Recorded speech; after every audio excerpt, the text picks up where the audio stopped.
Magandang araw sa atin lahat mga kababayan, Luzon, Visayas, Mindanao at sa ating mga kababayan sa abroad. Kumusta kayo lahat? Mag-iingat tayong lahat dahil may bagyo ngayon. So siguro safety natin yung mga gamit natin, mga alaga dahil kailangan natin dubli ingat dahil nga medyo malakas din ang ulan ngayon. So araw na ito sa tuloy-tuloy na hearing kasi ni BP Sara, nakita natin na sa pang 13 araw talagang wala pa mga matibay na mga ebidensya na magpapatunay na may nawalang pera talaga dahil kung subahin mo yung sa mga witness talagang sumubra pa nga yung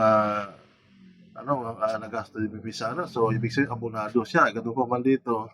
So nakita natin dito sa grupo ng prosecution talagang pipilitin talaga nila na magkakaroon ng epekto yung nila para makita ng sambayang Pilipino na talagang nalusta yung nasabing halaga. Kaya pamal na ang ating mga sambayan ng Pilipino is marunong na ngayon sa karamihan. Dito, para makita natin yung mga pagtatanong nila, panoorin natin ang pagtatanong ni Senator Robin Padilla bilang Senador Judge. Meron lang po ako mga tanong.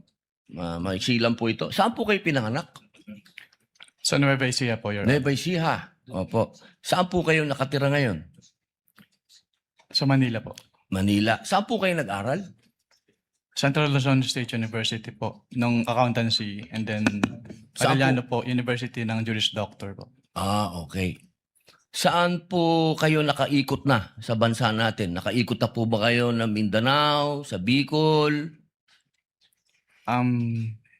Marami na po akong naikutan. Hindi ko na po maalala lahat, Your Honor. Opo. Kayo po ba ay nakarating na sa BARM?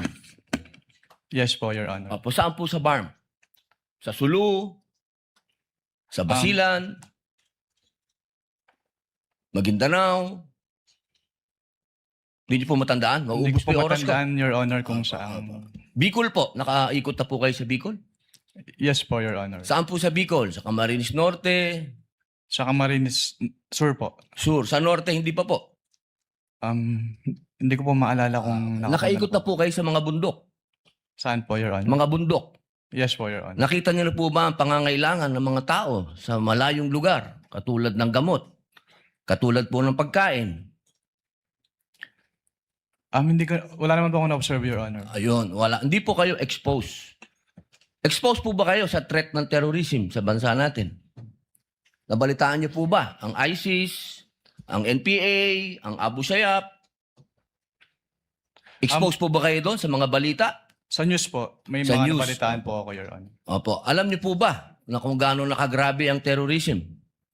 Wala po akong threshold, Your Honor, to determine that. Wala po. Pero kayo po ang humahawak ng investigasyon patungkol sa confidential fund. Tama po ba? Hindi po siya investigation, evaluation po. Evaluation. Nako, tama-tama. Ibig po sabihin, kahapon po, sinabi ninyo na gumawa lang kayo ng preliminary investigation. Tama po ba? Preliminary inquiry. Hindi po. Part po siya ng process namin na mag-issue po kami ng AOM. Opo. So, ibig po sabihin, kahapon kasi narinig ko parang yung ginawa nyo, preliminary lang.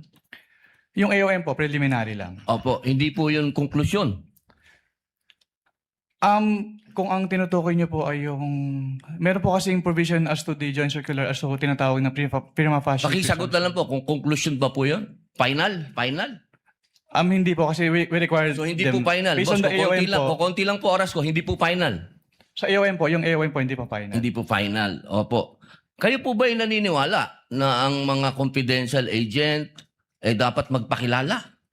Sabihin ng kanilang mga totoong pangalan? Wala pong provision as to that po sa joint circular, Your Honor. Opo. Kayo po mismo, palagay niyo po, sa personal po ninyong pagkakaintindi, ang mga confidential agent dapat po bang magpakilala? Since that calls for an opinion, hindi po ako authorized to express that, Your Honor. Ano pong definition niya ng confidential? Based on the joint circular po, ang confidential expenses ay yung... Hindi po expenses, confidential lang po. Bilang kayo po ay abogado, ano pong pagkakaintindi niyo sa confidential? classified po, Your Honor. Okay. Boss, sa next na lang po akong round. Thank you, Senator. Salamat po.